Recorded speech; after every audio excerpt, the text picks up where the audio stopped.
बाँकेको रेडियो कोहलपुर एफएमका कपिल अन्जानको एउटा गजल छ मेरो साथमा। म यो गजल वाचन गरेर सुनाउन चाहन्छु। ऊ अभावको जिन्दगी कति दिन रमाउला, ऊ अभावको जिन्दगी कति दिन रमाउला, पठाउनेले पनि दुःखमा के पठाउला। भर्खरै खेलौना र बुबा हराएको छ भन्छन्, भर्खरै खेलौना र बुबा हराएको छ भन्छन्। बच्चाले आमाको लास कसरी उठाउला, पठाउनेले पनि दुःखमा के पठाउला।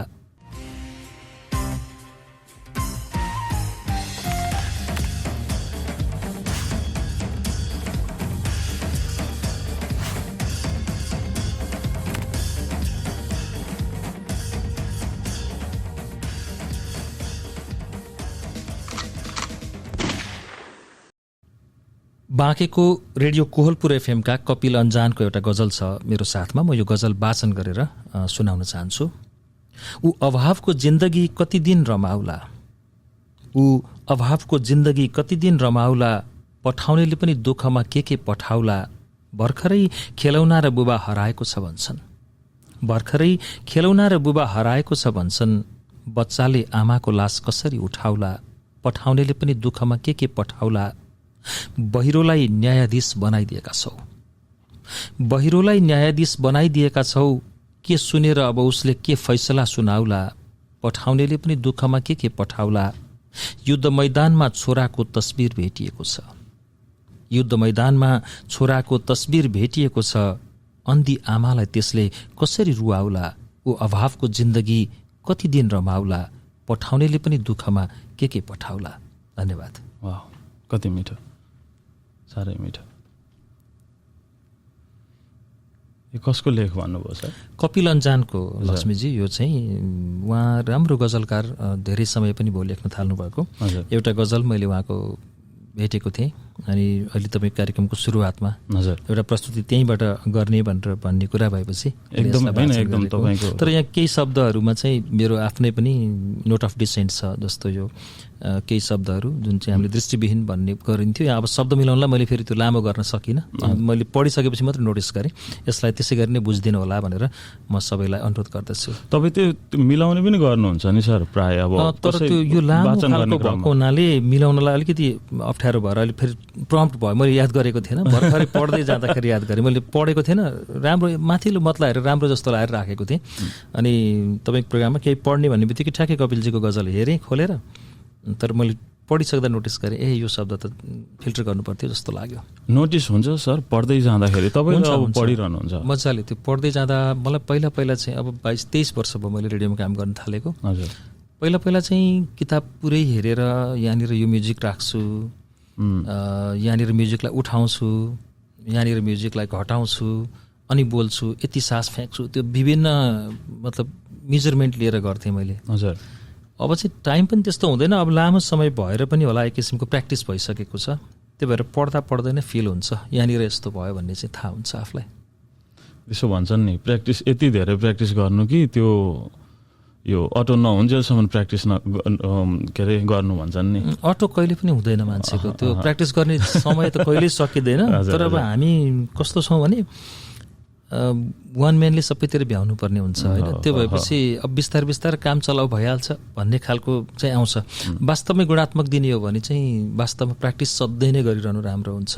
जस्तो तपाईँको रेडियोमा त्यो लेभल हुन्छ नि, हजुर हजुर, लेभलमा कति डिबी नाप्छौँ हामीले, कति डिबीमा चल्छ तपाईँको कुन साउन्ड अथवा कुन म्युजिक को फरक डिबी हुन्छ त्यो रेकर्ड हुँदाखेरि नै। त्यो डिबीमा बजाउने गरी त्यति मिहिन स्टडी गरेर हामीले पहिले डिबी नापेर बजाउने हो भने अझ क्वालिटी दिन सक्छौँ कि। त्यो गर्नु भनेको चाहिँ एउटा प्रोग्राम बनाउनलाई तपाईँले लगभग 7 दिन जम्मा एक एपिसोडको लागि पुरै खट्नुभयो भने बन्छ त्यो क्वालिटी। अब हाम्रो कुन मार्केटमा कति पठाउने भन्ने हुनाले हामीले बिस्तारै सम्भवतः त्यो क्वालिटीलाई छोड्यौँ। त्यो भएर पश्चिमाहरूको कुरामा हाम्रोभन्दा बढी क्वालिटी हुने त्यो चिजले गर्दा पनि होला जस्तो लाग्छ मलाई। सर 22-23 वर्ष अगाडि तपाईँले रेडियो सुरु गरिराख्दाखेरि यो सबै कुराको ट्रेनिङ थियो तपाईँसँग? मसँग थिएन। म पहिला रेडियोमा गर्छु भन्ने सोचै नभएको मान्छे हो। मलाई एकजना मेरो विदेशी एकजना गुरु भनौँ न अब, क्लाउडियो रक्की, इटालीको व्यक्ति हो। मैले सुरुमै उहाँसँग काम गर्ने मौका पाएँ, झन्डै 2 वर्ष। धेरै नजिक त होइन, मभन्दा बिचमा लेयर अर्को एउटा मान्छेको पनि थियो, तर डाइरेक्ट टच भइरहन्थ्यो। अनि द वे ही थट, उहाँले सोच्ने तरिका अनि द वे ही एक्सप्रेस्ड, अनि त्यसपछि रेडियोलाई उहाँको बुझ्ने तरिका। त्योभन्दा अगाडि नेपालमा 4-5 वर्ष अगाडि नै एफएम सुरु भइसकेको थियो। मलाई लाग्छ 52 सालमा सुरु भयो, 56 सालबाट मैले सुरु गरेको हुँ। त्यो 4 वर्ष अगाडि मैले जे जति बुझेको थिएँ रेडियोलाई, हजुर, त्यो चाहिँ क्लाउडी रकीबाट बुझ्दाखेरि फेरि ठ्याक्कै युटर्नबाट बुझेँ मैले। किनभने त्यति बेला हामी सुरसुदा, सितारसुदा म्युजिकहरू बजाउँथ्यौँ ब्याकमा र एकहोरो बोल्थ्यौँ, अनि त्योलाई मिठास मान्ने चलन थियो। फ्ल्युट पछाडि बजिरहोस् ब्याकग्राउन्डमा, नरोकिकन तपाईँ बोलिरहनुहोस्, त्यो रेडियो मानिन्थ्यो। पछि जब मैले क्लाउडी रकीको सङ्गत गरेँ अथवा उहाँसँग सिकेँ, फ्ल्युट मात्रै होइन, कहिलेकाहीँ हेभी मेटलमा पनि तपाईँ बोल्न सक्नुहुँदो रहेछ र तपाईँको पेस त्यो म्युजिक सँगसँगै कुद्नुपर्छ। त्यति बेला स्लो छ भने तपाईँ स्लो हुनुपर्छ। त्यो खालको ब्याकग्राउन्डसँग तपाईँको आवाजको कम्बिनेसन हुँदाखेरि सुन्ने मान्छेले भन्न त मलाई यो म्युजिक चाहिँ किन बिचबिचमा उठाएको भन्नेहरू पनि हुनुहुन्छ केही मान्छेहरू। तर त्यो मैले पनि त्यो क्वेसन गरेको थिएँ फर्स्ट टाइम। मतलब अरू प्रोग्राममा पनि त्यसरी म्युजिक उठाउने चलन थियो कि हामीहरूको सुरु गर्दा, क्लाउडियोसँग काम गर्दा। अनि उसले भन्थ्यो कि त बोलेको बोले गरेर सुन्ने मान्छेलाई बुझ्न चाहिँ कति बेला दिन्छस्? त म्युजिक उठाइदिए त दिमागमा कति मजासँग सेटल गर्छ, त्यसले कति शीतल गराउँछ दिमागलाई। त्यही कुरा मैले श्रुति सम्वेकमा फलो गरेँ। हजुर, कथा पढेको गर्दा तपाईँको दिमागले एकछिन रेकर्ड त गर्नु पऱ्यो नि, के भन्यो उसले भनेर। त्यसपछि त्यो सोच्ने समय दिन्छ। र त्यो म्युजिक सुन्दाखेरि तपाईँकोमा फुस्रो शब्द, खस्रो शब्द बसेको हुन्छ भने त्यो म्युजिकले रस राखेर सेट गरिदिन्छ क्या एउटा। अनि त्यो सुन्नेलाई पनि चाम हुन्छ। अब अहिले त पढ्दा मलाई पढ्नेलाई पनि म्युजिक बिना पढ्नु पऱ्यो भने चाहिँ चाम नै फिल हुँदैन, त्यो खल्लो लाग्छ। त्यसरी चाहिँ अनि म्युजिक, ब्याकग्राउन्ड म्युजिकमा बोल्नलाई एउटा ट्रेन्ड बस्यो कि त्यति बेलाबाट। र अनि रेडियोमा अब त्यसपछि रेडियोमा फ्ल्युट बाहेक अरू चिजहरू पनि बज्ने गरी आयो नेपालका रेडियोहरूमा, होइन, एफएमहरूमा, जुन चाहिँ जानेर वा नजानेर त्यही तरिकाले वा अलिकति परिमार्जन गरेर प्रायः सबै रेडियोहरूले अहिलेसम्म पनि फलो गरिरहेको छन् भन्छु म। कहिलेकाहीँ एउटै व्यक्तिको त्यो प्रभाव कति धेरै कुराहरूमा हुँदो रहेछ। जस्तो काठमाडौँमा भएको एफएम अध्यात्म ज्योति, मैले त्यति बेला काम गरेको एचबिसी एफएम लगायत अरू एफएम स्टेसनहरूमा त्यो खालको म्युजिकलाई ब्याकग्राउन्डमा राखेर अनि अलिकति फरक भेराइटीका साथ प्रस्तुत गर्ने चलन चल्यो त्यसपछि। तपाईँले त एउटा त ट्रेन्डै सुरु गर्नुभएको छ नेपालमा। अब छ क्रेडिट दिने ठाउँ आफ्नो छ, तर पनि नेपालमा एउटा किताबलाई पढेर भन्दा पनि सुनेर पनि पढ्न सकिन्छ भन्ने एउटा बानी बसाइदिनु भयो हामी सबैलाई। अब प्राय किताब नपढ्ने मान्छे, नसुन्ने, लामो कन्भर्सेसन, अन्तर्वार्ताहरू नसुन्ने मान्छेलाई पनि तपाईँले लङ फर्मको एउटा अडियो सुन्ने बानी बसाइदिनु भयो। त्यति बेला मैले सुरु गर्दा अब म ट्रेन्ड बसाल्छु भनेर जानेर एकदम विज्ञ भएर सुरु गरेको त होइन है। तर अब लामो समय एउटै काम गरिरहँदाखेरि सुन्नेहरूले यति धेरै साथ दिनुभयो कि सम्भवतः यो ट्रेन्ड बन्दै गयो हाम्रो कम्युनिटीभित्र, कमसेकम नेपाली भाषीहरूभित्र चाहिँ एक किसिमले यो निरन्तरता यसले पाउँदै गयो। अलिकति अभ्यस्त पनि हुँदै जानुभयो सुन्नेहरू पनि, मलाई पनि त्यसले ऊर्जा दिँदै गर्यो क्या। जस्तो जुन तरिकाले तपाईँले अहिले म एकैछिन यता केही दिनलाई घुम्न आएको मान्छेलाई बोलाएर आइज भन्नुभयो नि, अहिले मलाई ऊर्जा दिन्छ क्या। यसरी मान्छेले रिकगनाइज गरिरहेको छ है तँलाई, तैँले यसलाई अझ निरन्तर गर्नुपर्छ भन्ने खालको ऊर्जा त्यो हरेक ठाउँमा हरेक वर्ष का इन्सिडेन्टहरूले मलाई पनि बढाउँदै लगे र हाम्रो एक किसिमको कम्बिनेसन बन्यो यो श्रोता र म बीच। एकदमै राम्रो कम्बिनेसन छ यो। तपाईँका फ्यानहरू धेरै छन्, अब त्यसको कुरै नगरौँ।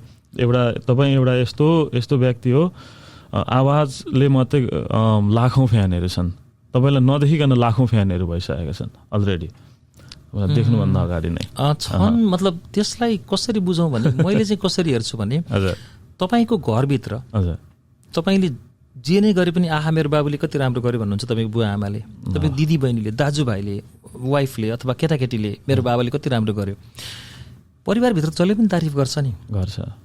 नेपाल भाषी त सबै हाम्रो परिवार हो कि, परिवारले तारिफ गरेर त्यस्तो ठुलो फ्यान कमाइहालेँ भन्ने पनि बेला भएको छैन। मलाई के लाग्छ भने हाम्रो नेपाली कम्युनिटीमा साँच्चीकै सेलिब्रिटी बन्ने हो भने हाम्रो भाषा नबोल्ने व्यक्तिले यो के भनेको रहेछ सुन्न पाए, बुझ्न पाए भन्ने जुन दिन हामी पुग्छौँ नि, त्यो दिन चाहिँ साँच्चीकै फ्यान कमाएको हुन्छ। जस्तो कि हरिप्रसाद चौरसियाको म्युजिक पश्चिमाहरूले सुन्छन् होइन, अनुष्का शङ्करको म्युजिक पश्चिमाहरूले सुन्छन्, हामी जर्ज मोरिसनको गीतहरू हामी सुन्छौँ होइन, बब मार्लेको गीतमा हामीलाई रुचि लाग्छ भने अब सेलिब्रिटी भयो क्या, बियोन्ड भाषा जानु पर्यो, बियोन्ड भाषा जाने गरी प्रगति गर्न सकेको दिन चाहिँ बल्ल सफल भएको भन्ने हुन्छ, नत्र त म त सङ्घर्षकै फेजमा हो। तपाईँ अब हामी त्यता जाउँ, अब तपाईँ अब ANA कार्यक्रमको एउटा कन्भेन्सनमा आउनुभयो होइन, अमेरिका आउनुभयो, कोपेल टेक्सासमा। हजुर। अनि यहाँ आइराख्दाखेरि त मलाई एउटा इन्ट्रेस्टिङ लागेको चाहिँ के थियो भने तपाईँहरूले नेपाली भाषा नेपाली पुस्तकहरूलाई अन्तर्राष्ट्रियकरण गर्नुपर्छ, यसको प्रयास सम्भावना र च्यालेन्जेस, यसको प्रयास सम्भावना र च्यालेन्जेसहरूको बारेमा तपाईँले कुरा गर्नुभयो थियो। निष्कर्ष के निस्क्यो सर, कस्तो खालको आयो त यहाँ, मतलब प्रवासी साहित्यकारहरूको भनाइ के छ त यो विषयमा? निष्कर्षै चाहिँ त अब प्रोग्रामका आयोजकहरूले पनि निकाल्नु होला, म निष्कर्षमै पुग्ने गरी त होइन। मैले मेरो तर्फबाट अहिले जुन कुरा मैले मेरो आवाजको प्रस्तुतिमा भने कि बियोन्ड भाषा जान सकेँ भने एउटा इन्डियन मात्रै बोल्ने नेपाली भाषा नबुझ्ने मान्छेले यसले के भनेको होला भनेर सुन्न मन गर्यो भने त्यो मेरो सफलता हो भने जस्तै हाम्रा किताब पनि यो किताबमा के रहेछ भनेर कसैलाई जब चासो हुन थाल्छ नि अर्को भाषीलाई, अनि मात्रै हामी सफल हुन्छौँ, अनि मात्रै हामीले त्यो उल्था गरेको पनि अर्थ राख्छ जस्तो लाग्छ मलाई। नत्र अब उल्था कसरी भइरहेछ भने अलिकति त्यो व्यक्तिगत सन्तुष्टिको लागि मैले मेरो किताब हुन त लेखनी नै पनि व्यक्तिगत सन्तुष्टिमा छ नेपालमा है, गायन पनि त्यो छ, मैले कस्तो गाएको छु हेर्नुहोस् त 3टा एल्बम आइसक्यो भनेको हुन्छन्, तर हामीले चिनेको हुँदैनौँ। सबै ठाउँमा मिडियाले प्रचार गरिदिएर मात्रै चिन्ने भन्ने होइन, कहिलेकाहीँ राम्रो चिज भयो भने मिडियाले बाध्य भएर टिप्छ क्या होइन, त्यो एउटा एकदमै थरी हुन्छ है। फेरि म ठ्याक्कै उसमा मात्रै भन्दिनँ, कहिलेकाहीँ छायामै परिरहेको पनि हुन सक्छन्। कहिलेकाहीँ चाहिँ त्यो हामी आत्मरतिमा रमाउँछौँ कि जस्तो लाग्छ सर्जकहरू, लेख्नेले पनि अनि अनुवाद गर्नेले पनि। मेरो किताब त अनुवाद भएको छ नि, अनुवाद भएर खाटोमुनि राख्नुभयो भने काम छैन नि त, काम छैन होइन। अनुवाद भएपछि त त्यो अनुवाद जसको भाषामा गरेको त्यो भाषाकोमा पुग्न सक्नु पर्यो, अनुवाद गर्नु नै ठुलो कुरा भएन। अनि हामी अनुवाद राम्रो भयो कि भएन भनेर एकअर्कालाई फेरि खिल्ली गरिरहेका छौँ कि। अमेरिका आएर अन्तर्मन बुझ्न झन्डै म 1 महिना घुमिसक्दाखेरि कसैले पनि अनुवादलाई मतलब भाषा मैले कसरी बोलेँ भन्ने चिजलाई हेर्दै हेरेन। तर नेपालमा म यदि कतै अङ्ग्रेजी बोलेँ भने यसको कहाँनिर बिग्रियो भनेर पहिले कुर्ने चलन हुन्छ। कुरा बुझे पनि बिग्रेको चाहिँ पाठ खोजिन्छ। तर जहाँको भाषा हो त्यहाँको मान्छेलाई त मतलबै रहन्छ, आई राइस इट भने पनि पुग्दो रहेछ, म भात खान्छु होइन, उसले बुझे भयो नि त भने। म अनुवाद कसरी भयो भन्नेमा धेरै जान रुचाउँदिनँ। अब त्यसमा पनि कमी कमजोरी त होलान्, सुधार्ने ठाउँ। तर अनुवाद किन भयो, किन गरेको त रमाइलोको मन सन्तुष्टिको लागि गरेको भए गरेर बेडमुनि राख्थ्यौँ किताबहरूलाई, सिद्धिको टार्गेट मान्छेमा पुर्याउन खोजेको भने अङ्ग्रेजीमा निकालेर तपाईँलाई मलाई पढाएर काम छैन। हामी त नेपालीमा बुझिहाल्छौँ नि, त्यो मौलिक भाषै बुझ्छौँ नि, किन अङ्ग्रेजी चाहियो हामीलाई? अनि हामीले वाह तेरो किताब अङ्ग्रेजीमा पनि बदलिएछ भनेर हुँदैन। तपाईँको यहाँका नेटिभहरूले ओ यो किताब पढ्नु पर्यो। मैले कतै कतै पार्कहरूमा यहाँ देखेँ, हवाईजहाज चढेर हिँडिरहँदा पनि किताब पढिरहने मान्छे किन्डलमा पढिरहेछ, बुक लिएर पढिरहेको छ। त्यो मान्छेलाई रुचि लागोस् न, वाह नेपाली लिटरेचर भनेर त्यो बनाउने गरी गर्नुपर्छ होला हामीले। अब त्यसको लागि मार्केटिङको पनि त्यस्तै प्रोसेस हुन्छ होला, राइटिङमा पनि दम हुनुपर्छ होला, ट्रान्सलेसनमा पनि दम हुनुपर्छ। अनि ट्रान्सलेट कुन गर्ने र किन गर्ने भन्ने चिज चाहिँ सामूहिक चेत नेपालीहरूमा आएर साँच्चैकै बौद्धिक वर्ग, साहित्यिक एउटा वृत्तको बौद्धिक वर्गले सिन्डिकेट नराखिकन सबै वर्गले ए हाम्रो समुदायको यो किताब चाहिँ दमदार छ, यो चाहिँ पश्चिमाहरूलाई मनपर्छ है, अथवा अङ्ग्रेजी भाषीहरूलाई मनपर्छ है, यसलाई अङ्ग्रेजीमा बदलौँ, अथवा अरबीहरूलाई मनपर्छ यो अरबीमा बदलौँ भन्न थाल्यौँ भने बल्ल हामीले हाम्रो साहित्य बदलेको अर्थ खुल्छ र त्यो साहित्य सही ठाउँमा पनि पुग्छ र अनि हामी बल्ल विश्व साहित्यमा प्रवेश गर्छौँ जस्तो लाग्छ मलाई। अङ्ग्रेजीमा मात्र अनुवाद हुनु पनि विश्व साहित्यमा जानु होइन, हामीले त अङ्ग्रेजीमा भन्दा हिन्दीमा बदले राम्रो हुन्छ, किनभने कल्चर मिल्छ, हाम्रो सबै चिजहरू संस्कारहरू मिल्छ। भनेपछि हिन्दीमा बदल्दा 1 अर्ब जनसङ्ख्या माझ पुर्याउँदा तपाईँको किताब 1 करोडले पढ्यो भने त तपाईँ त अमर हुनुभयो त नेपालमा त हो। बुद्धिसागरको किताबको कुरा गरौँ न। हजुर, उहाँको किताब पनि त कति धेरै रुचाइयो इन्डियामा, कति धेरै उहाँको गइरहेको छ। त्यसरी मैले एकचोटि स्ट्याटस पनि राखेको थिएँ, तपाईँले पनि भन्दै हुनुहुन्थ्यो। मैले पनि अब म बुद्धिसागरजीसँग 20 वर्ष अगाडि अलिअलि चिन्जान हो उहाँको। मेरो एकचोटि इन्टरभ्यू लिएको थिएँ मैले उहाँलाई बुलबुलमा, गजलमा, धेरै अगाडि 20 वर्ष अगाडि। त्यस पछाडि एकैपटक उहाँसँग आजभन्दा 2 वर्ष अगाडि सुर्खेतमा एउटा कार्यक्रममा 1-2 घण्टा हाम्रो भेट भयो होला, सामान्य कुराकानी गऱ्यौँ, त्यस्तो कुनै घनिष्ठताको ऊ छैन। तर म उहाँलाई सपोर्ट गर्छु। त्यो मेरो नजिकको हुनु वा नहुनुले फरक पर्दैन, त्यो गर्नुहुन्न पनि, किनभने मेरो समुदायको प्रतिनिधित्व गरेको किताब हो त्यो। त्यो नेपाली भाषाको उपन्यासलाई कसैले अनुवादमा अन्त पढ्छ भने त्यो बुद्धिसागरलाई जति नै गर्व मलाई हुनुपर्छ हुन्छ। हामीले यदि गर्व गरेनौ भने साहित्यको ठुलो कुरा नगरे हुन्छ भन्ने पनि सही कुरा हो। किनभने कसैले म किताब लेख्छु बुद्धिसागरको चाहिँ उ गर्ने मेरो नगर्ने भन्ने बित्तिकै त्यहाँ छुद्राइ हुन्छ क्या। बुद्धिसागरको त्यो मतलब एडोरेबल भयो कि प्रशंसनीय भएर प्रशंसा खोजेको हो। हामीले गर्नुपर्ने त्यो भएर हो। बुद्धिसागर व्यक्तिलाई होइन एउटा नेपालीलाई गर्ने हो कि त्यसमा, मलाई त्यस्तो लाग्छ। हो नि, पाउलो कोएलोको पनि त नेपालीमा नभएको होइन। एकदम सही कुरा।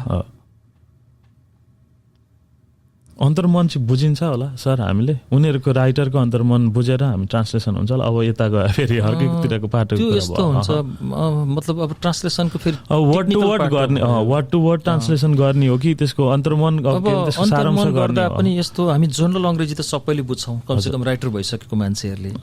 जनरल अङ्ग्रेजी बुझिसकेपछि त्यो राइटरलाई एक्चुअली पढ्न दिन सकिन्छ क्या। तेरो फिलिङ आयो कि आएन, उसको फिलिङ आएको छ भने ऊ विज्ञ हुनु परेन अङ्ग्रेजीमा अथवा हिन्दीमा।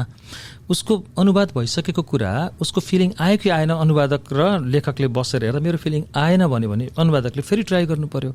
आयो भने ठिक छ नि भन्न खोजेको जे हो त्यो त जान्छ। सबै कुरा तपाईँले 13 दिने काजक्रियाको कुरा राख्नुभयो भने त्यो 13 दिने काजक्रिया गरिन्छ भन्ने कुरा व्याख्या हुनुपर्छ क्या।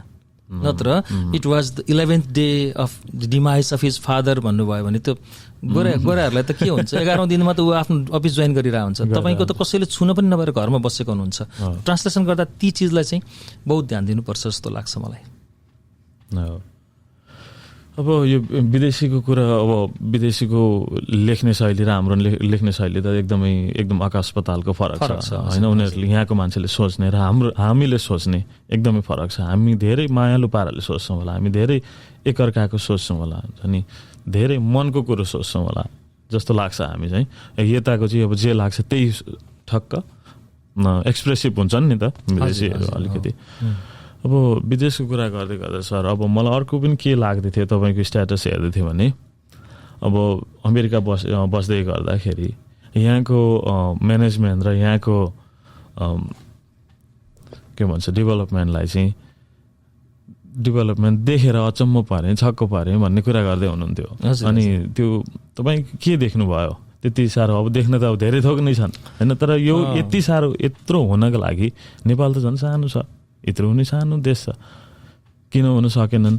तपाईँको लागि आफ्नै दुःख मनका कुराहरू होला नि। एउटै चिज छ जस्तो तपाईँको मैले एउटा स्ट्याटस राखिसकेको छैन, मलाई हिजो बेलुका आएको थियो, फुरेको छ। मैले तपाईँले प्रसङ्ग निकालेपछि मलाई भन्न मन लाग्यो। तपाईँको प्रश्नको उत्तर सायद मैले यहाँबाट पनि केही हदसम्म दिन सक्छु कि। मैले लेखेको प्रेमको परिभाषा आई लभ यू भित्र मात्रै अटाउँदैन, यसले प्रेमलाई खुम्च्याएर झन् साँगुरो पारिदिएको छ। दुई तरुण युवक र युवती बीचको बैंस साटासाटलाई प्रेम भनेर सिकाइदिए हामीलाई हाम्रा सिनेमा र पुस्तकहरूले।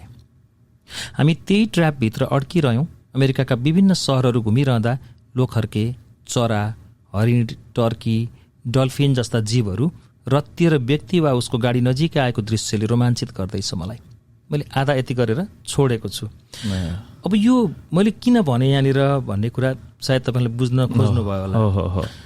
मैले कहिले पनि लोखर्के नेपालमा मेरो नजिक आएको दाना खाएको मेरो हातबाट त्यो कल्पनै गरेको छैन होइन। मतलब त्यो सानो कुरा होला, तर मलाई चाहिँ त्यसले एकदम धेरै छोयो कि यिनीहरूभित्र पनि त्यो बदमासहरू छन् नि। यतिका घटनाहरू भइरहन्छन् होइन। कालाहरूले चाहिँ ठाउँ ठाउँमा अट्याक गरेका घटनाहरू। यहाँ बिहान भर्खर मान्छे मारेको दाइ भन्दै हुनुहुन्थ्यो एकजनाले अस्ति बाल्टिमोरमा। त्यो घटनाहरूका बावजुद पनि हामीले एकदमै फोरी खातेपाते भनेर जुन हेपेर बोल्छौँ नि नेपालमा, माग्ने, होमलेस, त्योहरूले पनि आफूले खाएको वा गरेको फोहोरलाई डस्टबिनमा लिएर गएर फ्याँकेको देखेँ मैले। एकदमै राम्रो पक्ष होइन। अनि जनावरहरूलाई चाहिँ त्यो गर्ने प्रेम सबैको समान छ क्या। त्यो कसैले चाहिँ एकदमै भङ्जिया भयो भन्दैमा उसले जनावरलाई कुट्दै हिँड्दैन। त्यो भएर जनावरलाई मान्छेले कुट्छन् भन्ने नै छैन यहाँ होइन। त्यो प्रेम हामीले प्रेमको मैले अघि त्यहाँ जुन इक्जाम्पल आई लभ यू भित्र अटाउँदैन भनेको, किनभने त्यो वैशालु प्रेममा मात्रै आई लभ यू हुन्छ र हामीले सायद त्यस्तै किताब र त्यस्तै चलचित्र हेरेर हामीलाई आई लभ यू भनेको त्यो जस्तो लाग्यो। आई लभ यू सानो रहेछ प्रेम व्यक्त गर्नको लागि, मलाई त्यस्तो लाग्यो कि मतलब जनावरहरूसँगको तादात्म्यता मान्छेको गऱ्यो भने जे पनि हुँदो रहेछ नि त। अब जति पनि तपाईँले विकासको कुरा गर्नुभयो, हजुर, मान्छेले बनाएको विकास त बहुत छ यहाँ, तर अझै पनि प्रकृतिले बनाएको विकास हाम्रो जति यहाँ छैन, अहिले पनि छैन। तपाईँलाई कस्तो लाग्छ होइन? मैले चाहिँ जस्तो क्यालिफोर्निया पुगेँ म, यहीँ ह्यारिसबर्गमै पनि तपाईँहरूको रुखपातहरू जति हेरेर सुन्दरता छ नि, त्यो सुन्दरता यहाँभन्दा 100 गुणा छ उता, तर वहाँ कलमी राम्रोसँग गरिएन के, वहाँ मिलाइएन के, बाटो कसरी बनाउँछ गरिएन।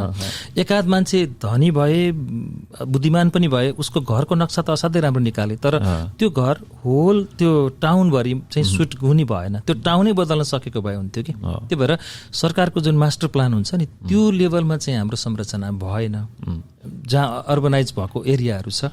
तर अब अझै गाउँको हिसाब र गाउँको जनजीवनलाई तपाईँ हेर्नुहुन्छ, डिकी जाँतोदेखि लिएर होइन सबै चिजलाई हेर्दै जानुहुन्छ, अनि गाउँको त्यो परम्परा, गाउँको रिवाज हेर्नुहुन्छ भने फेरि सोफार एकदमै धेरै रिच छौँ हामी, असाध्यै धेरै नै धनी छौँ कि छ। फेरि एकदमै त्यो अब तपाईँ टेक्नोलोजी, तपाईँ विकास होइन त्यो चिजलाई हेर्नुहुन्छ भने त फेरि कहिले पनि भेट्दैनौँ। 200-300 वर्ष 400 वर्षमा पनि भेट्दैनौँ होला होइन। 400 वर्षको इतिहासमा अमेरिकाले मारेको फड्क हो, हामीले भन्ने गरेको हजारौँ वर्षको इतिहासले पनि पुर्याउन सकेको रहेनछ। त्यो भएको हुनाले छ बहुत, त्यो त हामी यहाँको सुविधासँग त हामी कम्पेयरै गर्न सक्दैनौँ, हामीलाई त्यो कहिले पनि हाम्रो सम्भवै हुँदैन। तद्विषयक भनेर अलिकति हाम्रो सुधारौँ न त, केही गरौँ न भन्यो भने सिक्ने ठाउँ त कति छन् कति छन्। पैसा नै मात्रै सबै चिज होइन, त्यो मतलब पैसा कसैसँग थोरै कसैसँग धेरै होला। एउटा कक्षामा जाँच दिँदै गर्दा सबैजना फर्स्ट हुँदैन नि होइन, त्यो 28औं 29औं 30औं 40औं कोही भएपछि पो फर्स्ट हुन्छ त।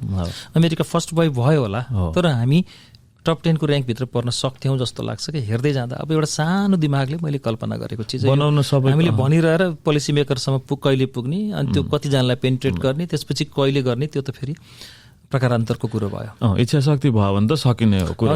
अब यहीँ विचार गर्नुभयो होला तपाईँले बाटोमा हिँड्दै गर्दाखेरि पनि, अब सानो सानो अब के भन्छ ब्रिजहरू बनाइदिएको छ हुन्छ नि, ओभर हाई ब्रिजहरू बनाइदिएको छ अब एनिमलहरू क्रसहरू गर्नको लागि, अब त्यो सुविधा दिएको छ। सानो कुरा एउटा इक्जाम्पल, नेपालमा भन्दा एउटा सहरमा यहाँ 4 गुणा बढी गाडी चलेको देख्छु मैले होइन। हजुर हजुर। त्यतिका गाडी चल्दा पनि हर्न बज्दैन कि, अनि हर्न बजाउनु भनेको आमा चकारेर गाली गर्नु हो कसैलाई, अत्याचारी मन परी बोल्नु हो। त्यो भनेको अत्याचार गल्ती गरेछ उसले भने बल्ल एउटा गाडीको हर्न बज्दो रहेछ। तर हामीहरूकोमा चाहिँ नो हर्न प्लिज, यो सहरमा हर्न बजाउन निषेध छ भनेर ठुल्ठुला बोर्डहरू लेख्दाखेरि पनि बज्न छोड्दैन। भनेपछि सरकारलाई मात्रै गाली गर्ने होइन, त हामीभित्र पनि अलिकति चेतना आउनु पर्यो, बजाउँदिन भन्ने सोच्नु पर्यो। त्यो बिग्न भएको तपाईँले भने जस्तै यसरी बजाइयो भने अत्याचार गाली गरेको भयो। त्यो लाइटमा कोही बेला के हुन्छ भने फोनहरू चलाउनेमा के खोज्दै गर्दाखेरि एकछिन बसेर यसो त्यो बजाउँदा पनि टुट मात्रै सानो मात्रै यसो सिम्पल हाम्रो त बेसरी हर्न दिएर तर पनि गर्ने चलन। बजाउन थिच्ने मान्छे चाहिँ कुन एटिट्युड गरौँ भने हर्न नबजाउन त सकिन्छ कि, जहाँ पनि केही खर्च पनि लाग्दैन, केही बुद्धि पनि चाहिँदैन त्यसको लागि, केही दिमाग पनि लाउनु पर्दैन, केही मिहिनेतै गर्नु पर्दैन। हर्न बजाउँदिन आजदेखि इच्छा शक्ति हो। पक्कै पनि। तपाईँ यहाँ बसिरहनु भएको छ, युएस आउनुभयो होइन, युएसमा अब जहाँसम्म मलाई लाग्छ धेरैवटा नेपाली भएको प्राय सिटीहरूमा पुगिसक्नु भयो, पुग्दै हुनुहुन्छ। सानो सानो नेपाल त यतै लुकेको रहेछ जस्तो लागेन तपाईँलाई? लाग्छ नि, कहाँ सानो मात्रै, मैले अनुमान गरे भन्दा धेरै भेटेँ मैले। हजुर हजुर। क्यालिफोर्निया गएँ म, त्यहाँ पनि त्यत्तिकै छन्। अब टेक्ससमा गएँ म, हरेक सहरमा नेपाली नभएको हुनै छैन। हुन त मलाई नेपाली भएको ठाउँमा मान्छेहरूले पुऱ्याएको भएर पनि त्यस्तो लागेको होला, किनभने अब अमेरिकाको मलाई लाग्छ 33 करोड जनसङ्ख्यामा नेपाली आएर जहाँ पनि भेटिने भन्ने त हुँदैन। म कति हवाईजहाजहरूमा हिँडेँ डोमेस्टिकमा, अहिलेसम्म नबोलेर पनि हो कि नेपाली भेटेको छैन मैले सँगै यात्रा गर्दाखेरि, एक्लै नै जस्तो परेको छु म। त्यो चाहिँ हो, तर अब सङ्ख्या त धेरै ठुलो रहेछ। जस्तो यहीँ ह्यारिसबर्गमै पनि त्यो नेपाली काठमाडौँ मार्केट बनाएको छ, के बनाएको छ होइन, जम्मै हेरियो। जस्तो क्यालिफोर्नियामा एउटा पसलमा गएको थिएँ, भित्र पस्ने बित्तिकै चाहिँ त्यो असनको खाद्य भण्डारभित्र पसे जस्तो लाग्यो, सबै चिज उताएको चिजहरू पाउने गरी।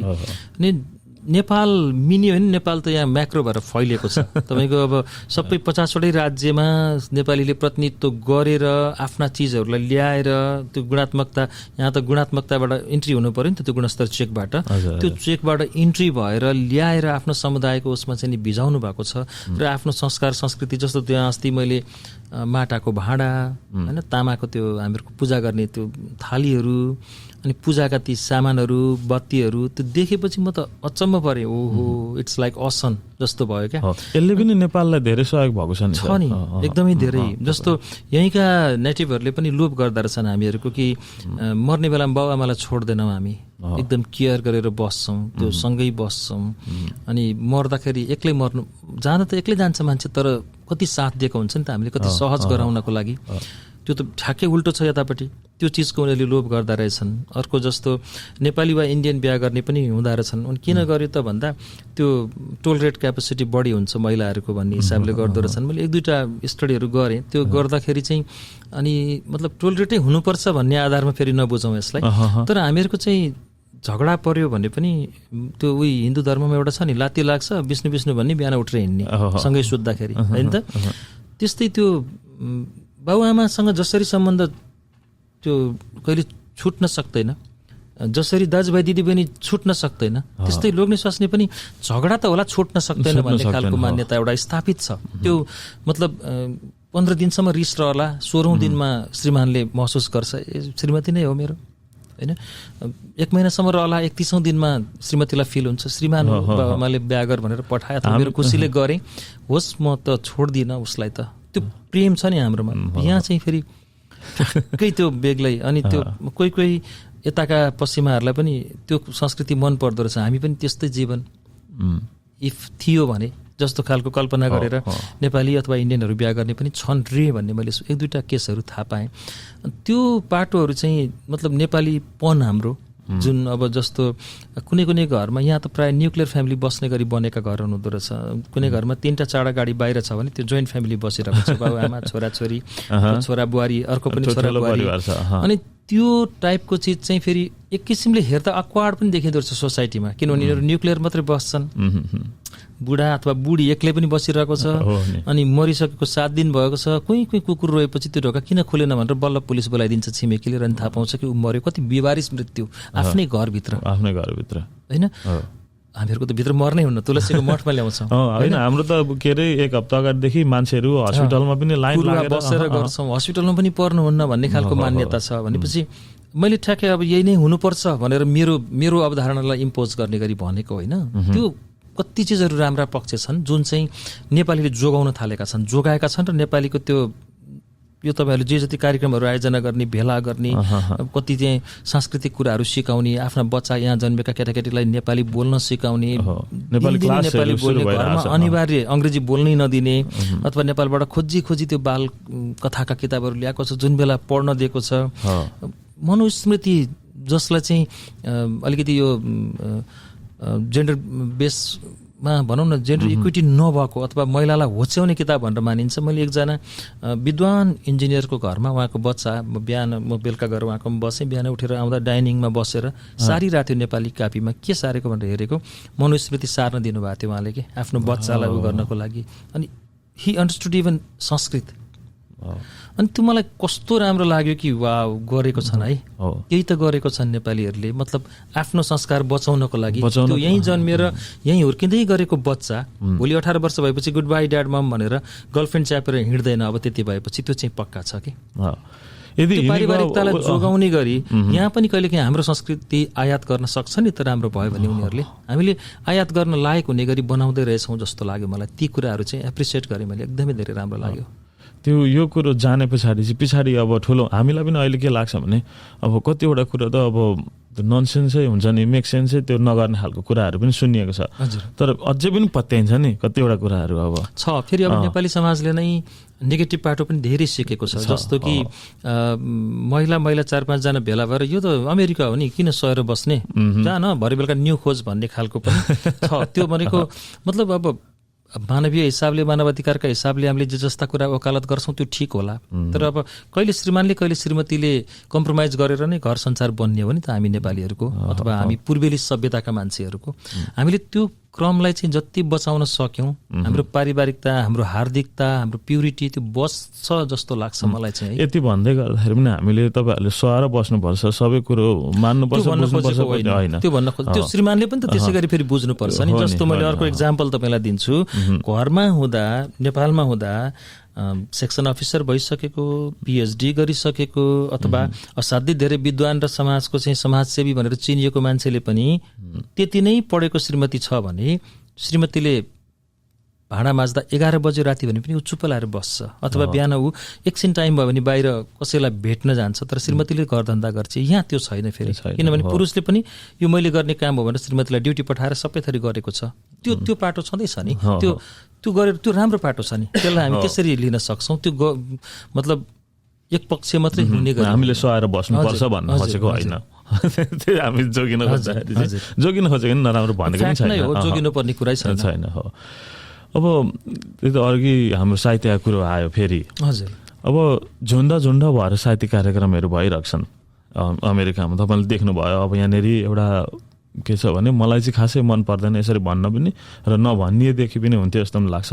यो भुटनिस नेपाली भन्ने छ क्या यहाँ चलन कता कता, अनि अब नेपाली समाजले आफ्नै साहित्य कार्यक्रमहरू गरेर हुन्छ, भुटनिस समाजले आफ्नै साहित्य कार्यक्रमहरू गरेर हुन्छ। यसरी अब कार्यक्रमको हिसाबमा धेरै सङ्ख्याको हिसाबमा धेरै कार्यक्रमहरू भए।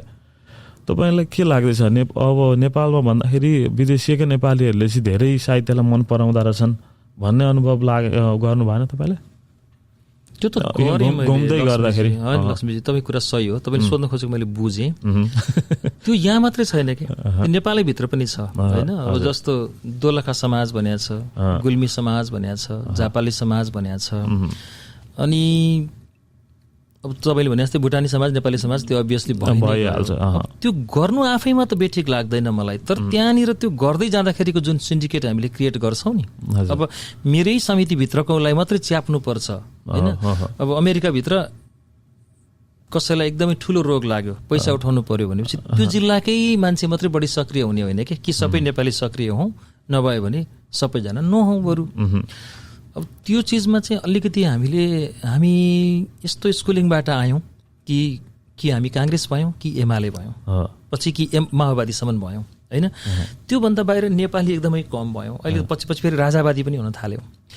नेपाली मात्रै हुन चाहिँ हामीलाई एकदमै गाह्रो भयो। अनि यस्तो त्यो देश गरिब भनिएको छ अथवा सिस्टम छैन भनिएको छ, तर त्यही सिस्टम नभएको ठाउँबाट त्यो नराम्रा कुरा जति जम्मै सिस्टम भएका देशमा बस्नेहरूले पनि सिकिदिए होइन। अब नेता आउँछन् एरोप्लेनबाट ओर्लिने बित्तिकै एयरपोर्टसम्म लिन जाने, अनि 14-15 जना जाने, काम भए पनि के भए पनि आज सङ्ख्या देखाउनु पर्छ भन्ने हिसाबले जाने, अनि खादा 15वटा ओडाउने।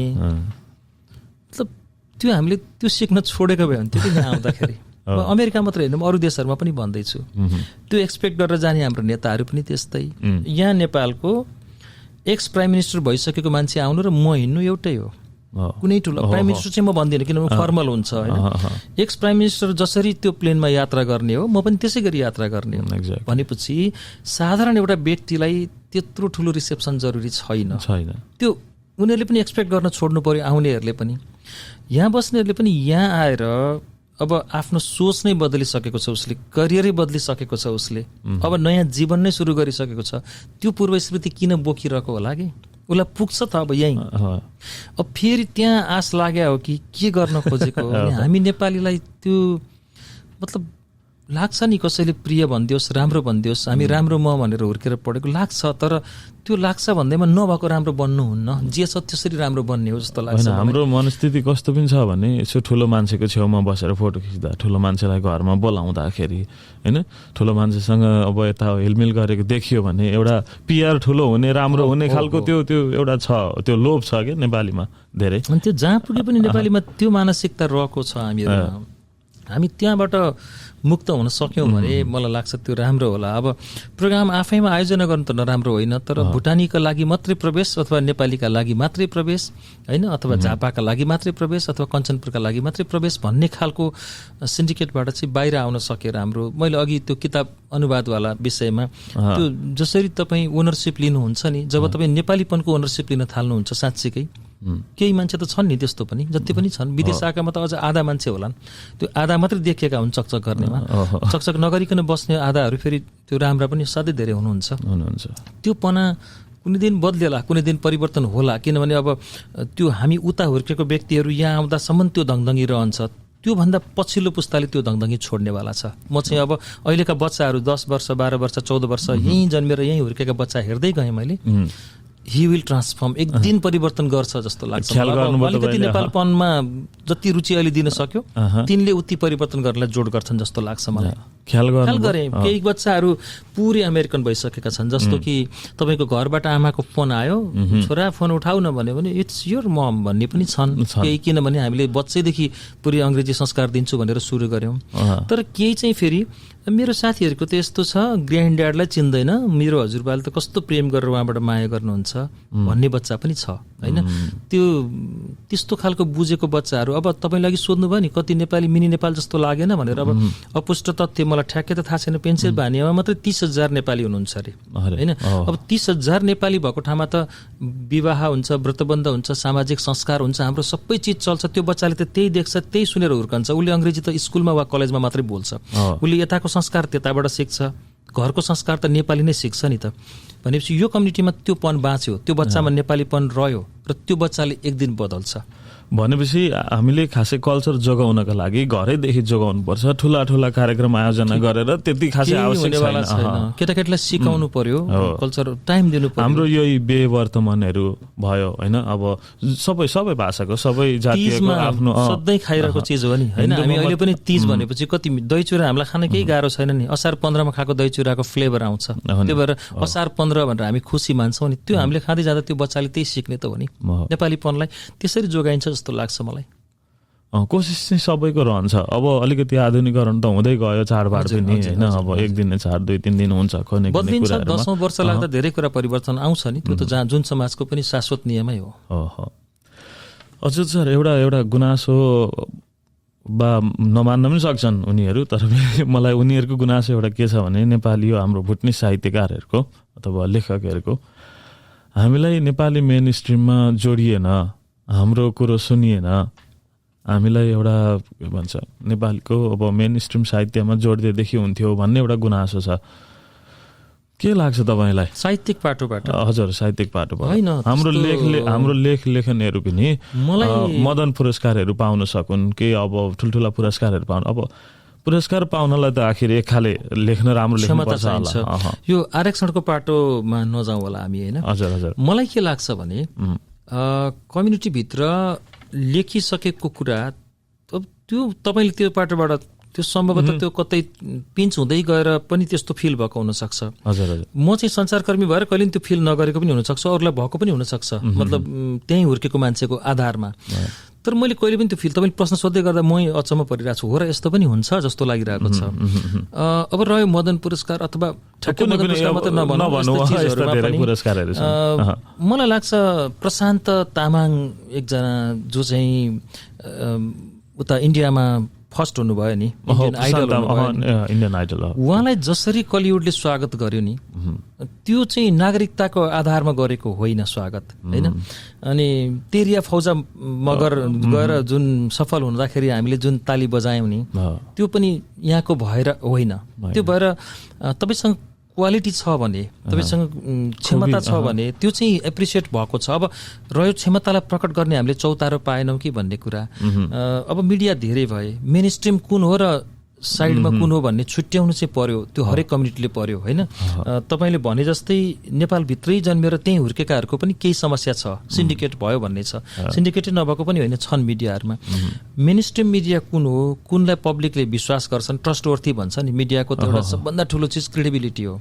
मिडियाले बोलेपछि त्यो सकियो, त्यो फाइनल हो भन्ने बनाउन सकेको मिडिया कुन कुन छन्, तपाईँहरूले त्यसलाई परीक्षण गर्ने र त्यो मिडियाबाट तपाईँका कुरा पठाउने। अनि त्यो मिडियाले उठाउन लागेको कुरा हो भने मलाई लाग्दैन बायसनेस छ। मेन स्ट्रिमका केही मिडियाहरूमा बायसनेस छैन, तथ्य कुरालाई उठाउँछन्। म काम गरेको मिडिया सहित गरेर अरू पनि, म मेरो मात्रै भन्दिनँ, अझै पनि त्यस्ता खालका मिडियाहरू छन्। सम्भवतः ती मिडियासम्म पहुँच भएन कि अब तपाईँहरूले जुन सम्मेलन गर्दै हुनुहुन्छ अहिले ह्यारिसबर्गमा, भोलिदेखि सुरु हुँदैछ, हामी आज कुरा गरिरहेका छौँ, यो प्रसारण हुँदा त अलिक पछाडि होला, त्यो सम्मेलन जस्तो कार्यक्रमहरूमा चाहिँ जस्तो अब नेपालबाट, सिक्किमबाट, भुटानबाट, अब युकेबाट, विभिन्न ठाउँबाट आउनुभएको छ। त्यहाँ एक किसिमको त्यो डिस्कसन कसरी राख्नु भएको छ टपिकहरूको त्यो टपिक र क्याटेगोराइज जसरी गर्नु भएको छ ती डिस्कसनले नयाँ कन्क्लुजन लिएर आउँला र त्यो कन्क्लुजनको आधारमा हामी चल्ने हो भने अर्को वर्षलाई पूर्व हामीले सोचेको भन्दा फरक रहेछ त्यो वर्षलाई झन् फरक रहेछ भन्दै परिवर्तन हुने ठाउँहरू छन् त्यसलाई त्यसरी नलिउँ होला। अब म सरकारी पाटोबाट चाहिँ मैले भन्न जान्दिनँ सक्दिनँ पनि त्यो, तर व्यक्तिगत वा संस्थागत निजी संस्थागत अथवा निजी सामूहिक कोसिसमा गरिएका चिजहरूमा चाहिँ भुटानी वा जस्तो इक्जाम्पल म मेरो रेडियो प्रोग्रामको दिन्छु। रमेश दियाली भनेर लेख्नुहुन्थ्यो, अहिले रमेश विश्वकर्मा लेख्नुहुन्छ फेसबुकमा।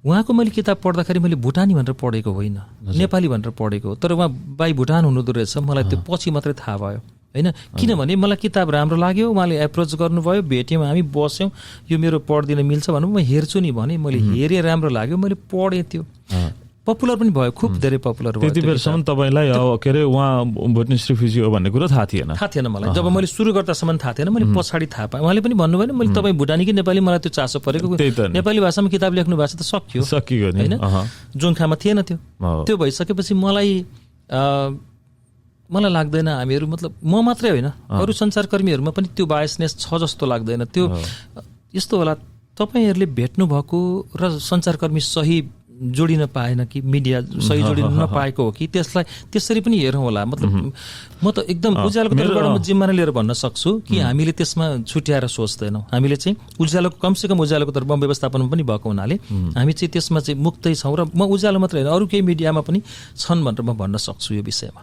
ओके होइन, कसैले गुनासो कहिलेकाहीँ त्यो मिसअन्डरस्ट्यान्डिङ रहेछ भने लेट्स मेक इट क्लियर होइन, हामीले के गर्न सक्छौँ, हामीहरूसँग हामी सम्पर्क बनाऊँ, त्यो जोडौँ र राम्रा चिजलाई लिएर आउनै पर्छ अगाडि। तपाईँको आफ्नो पनि त पब्लिकेसन छ होइन, तपाईँले त्यहाँबाट पनि त सहयोग गरिराख्नु भएको छ पक्कै पनि तपाईँले। जस्तो दुर्गा प्रसाद रिमाल अस्ट्रेलिया बस्नुहुन्छ, उहाँ भुटानी ब्याकग्राउन्डको हो, उहाँको किताब मेरो बुलबुल पब्लिकेसनबाट निस्केको छ, समयको आयु भन्ने होइन। त्यति बेला मैले भुटानी र नेपाली छुट्याएर गरेको होइन, मेरो किताब निकाल्ने क्राइटेरियाभित्र उहाँ पर्नुभयो, बस सुरु गरियो, राम्रो क्वालिटीको लेख्नुहुन्छ, सुरु गर्यो।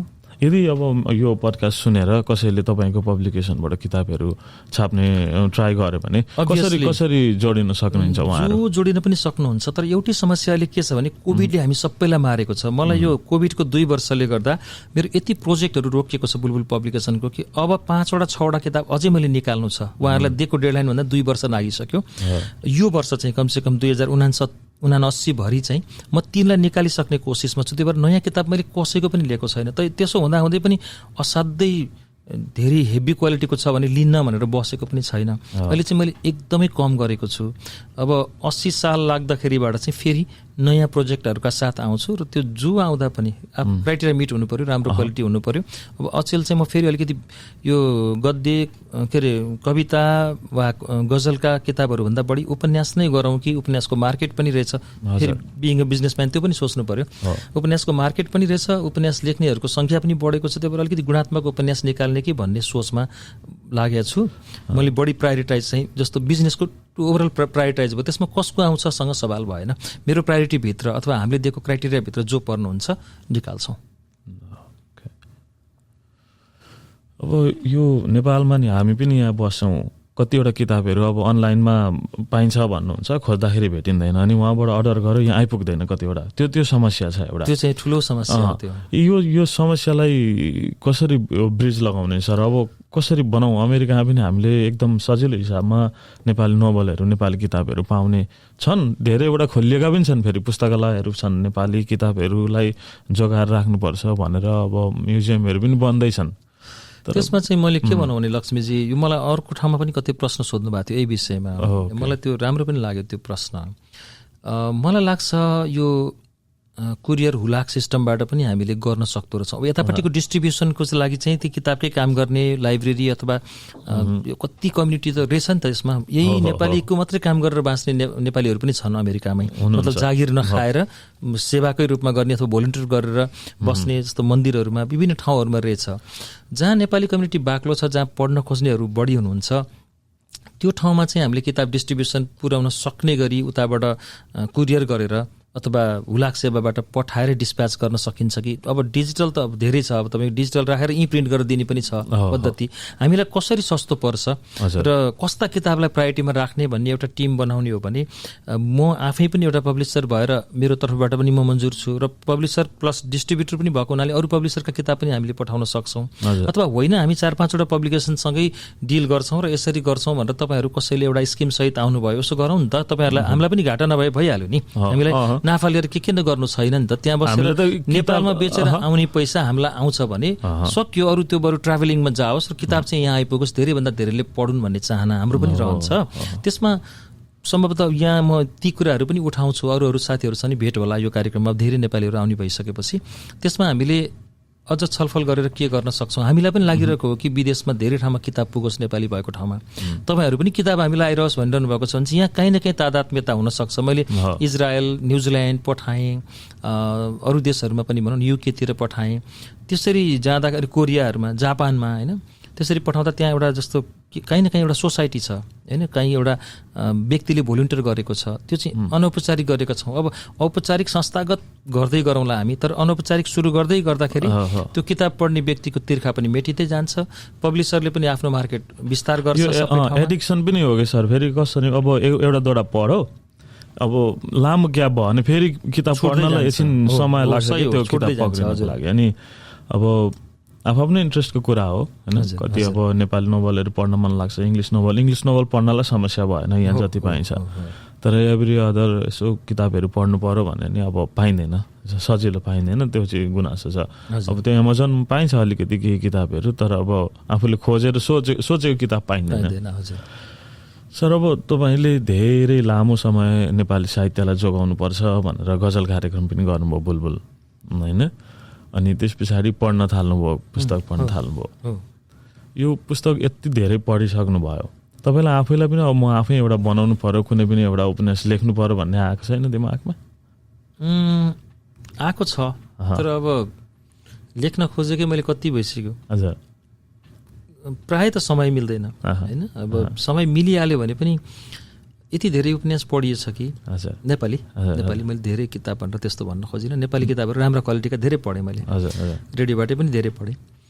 त्यो पढ्दा चाहिँ ओहो मैले त त्यो लेख्न सक्दिनँ त्यो लेभलको जस्तो हुँदो रहेछ, अथवा मलाई सुन्नेहरूले एउटा एक्सपेक्टेसन गरेको हुन्छ, अच्युतले लेखेको भनेपछि यस्तो लेखोस्, उसको क्वालिटी पक्कै छ भन्ने हुन्छ। त्यो क्वालिटी पुग्यो भनेको दिन चाहिँ म लेख्छु होला अथवा निकाल्छु होला, नभए ट्राई चाहिँ गरिदियो भने अरूका पढ्दा नि राम्रै सुनिएको छ नि, पात्र नै म बनेर उत्रिरहेको हुन्छु, राइटरै म बनेर उत्रिरहेको हुन्छु, मलाई त एकदम सन्तुष्ट भइरहेको हुन्छ। त्यो भएर त्यो मैले नै लेखे बराबर लाग्छ, मलाई धेरै लोभ छैन लेख्नलाई। मैले राम्रो गर्न सकेँ भने चाहिँ पक्कै लेख्छु, किनभने लेखिसकेपछि मलाई सन्तुष्टि हुनु पर्यो कि मेरो त्यो श्रोताले त्यही सुनिरहेको आवाजकै मान्छेले लेखेको पक्कै राम्रो छ भनेर किन्दाखेरि साँच्चैकै राम्रो भेट्ने गरी बनाउन सकेँ भने चाहिँ म निकाल्छु। त्यो छ रफहरू केहीहरू छन्, मसँग कन्सेप्टहरू पनि केही छन्, मैले अलि अगाडि निकाल्छु भनेर पनि यता कता भनेको थिएँ, तर मैले आँट गरिनँ। एकदम फ्रेङ्कली भन्दा यो हतार नगरौँ जस्तो लाग्यो मलाई। यो राजेश हमालले डाइरेक्सन गरे जस्तो हुनसक्छ, फेरि हुनसक्छ, एकदम सही भन्नुभयो, किनभने अभिनय गर्ने डाइरेक्टरको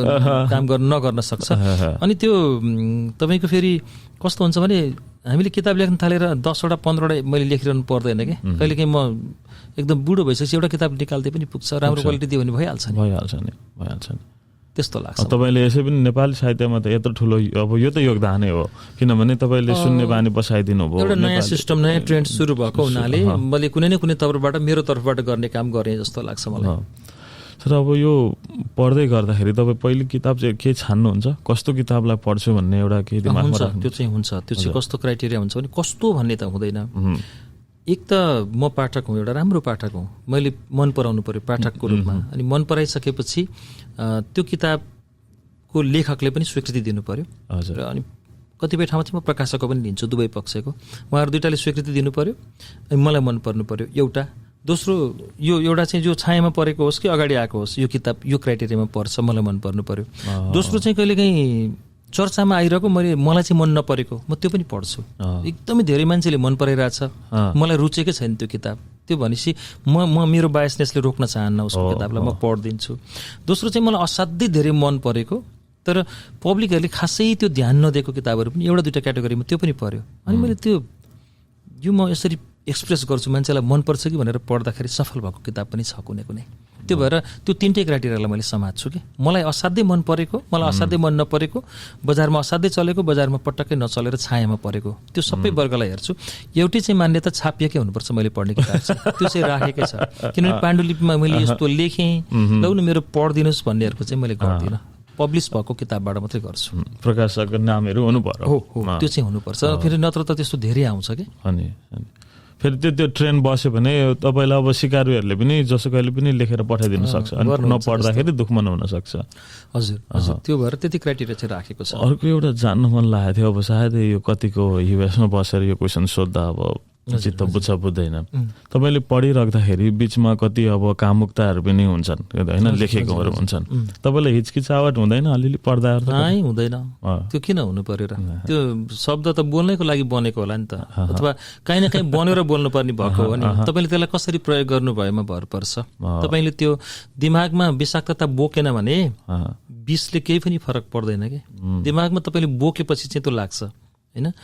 त्यो अब त्यहाँ कहिले प्रेम गरिन्छ, एकदमै त्यो रति क्रीडामा भइन्छ, कहिले त्यो आमाको काखमा लुट्टुपुट्टु परेर सुतिन्छ, कहिले वियोगमा यस्तो गइन्छ कि त्यो बरबरी रुन मन लाग्छ, कहिले एकदमै हाँसेर यस्तो हुन्छ कि अट्टहास गर्न मन लाग्छ। त्यो त एकछिनको अभिनय हो नि त। त्यो माइक्रोफोनमा गएर अब यो हेडफोन लगाइसकेपछि म नै रहन्न, त्यो रहन्छु नै, मेरो कामै त्यही हो होइन। त्यो हुँदाखेरि त्यस्तो चिजमा ओहो त्यहाँ त्यो शब्द रहेछ भनेर मलाई फिलै हुँदैन। मैले बोलिसक्छु, अझ टेक्निसियनले दाइ यहाँ बिप हालिदिउँ भन्छ, हाल्नु पर्दैन, त्यो किन बिप हाल्नु पर्यो? अब त फेरि भल्गरिटी के हो भने एकपटक मैले चितवनको एउटा रेडियोमा, मैले नाम भनिनँ अहिले, लोकप्रिय रेडियोमा सिडीबाट पठाउँथेँ मेरो कार्यक्रम, यो उज्यालोमा म गर्नुभन्दा अगाडि, नेटवर्किङ सिस्टम हुनुभन्दा अगाडि। अनि एउटा प्रोग्राम चाहिँ बज्दा बज्दै रोकिदिनु भएछ उहाँहरूले। मैले सोधेँ यो प्रोग्राम किन रोक्नु भएको, मलाई त श्रोताहरूले असाध्यै धेरै गाली गर्नुभयो, किन रोक्नु भएको भनेर स्टेसन म्यानेजरलाई सोधेँ।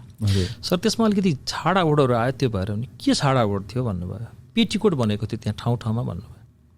मैले भने मेरो आमाले त पेटिकोट लगाउनुहुन्छ, तपाईँको आमाले लाउनुहुन्न भने लाउनुहुन्छ, तपाईँले डिफेन्स गर्न सक्नु भएन त्यति भने मैले।